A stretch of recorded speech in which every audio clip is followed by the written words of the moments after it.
এরপরে দ্বিতীয় তাকবীর হবে। দ্বিতীয় তাকবীরের পরে নামাজে যে আমরা দরুদ শরীফ পাঠ করি সেই দরুদ শরীফটা পাঠ। পেরোলে মুক্তি পেয়ে মায়ের জানাজায় উপস্থিত হলেন ছাত্রলীগ নেতা। কুখা, তুই কবে ছাড়া পাবি? তোকে ওরা ছাড়ছে না কেন? এমনই সব প্রশ্ন থাকতো তার ছেলের প্রতি।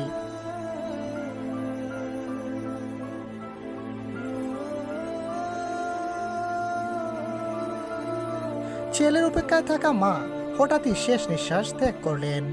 মায়ের মৃত্যুর কথা শুনে পেরোলে মুক্তি নিয়ে হাতকড়া পরিহিত ছেলেটি অংশ নেয় মায়ের জানাজায়। পাথর চাপা কষ্টে মায়ের জানাজায় অংশ নেয়া ছাত্রলীগ নেতার চোখে হতাশার ছাপ। মাকে একটা নজর শেষ দেখাটা দেখতে না পারাটা যে কত কষ্টের, সেটা বোঝারই বা কয়জনের সাধ্য আছে।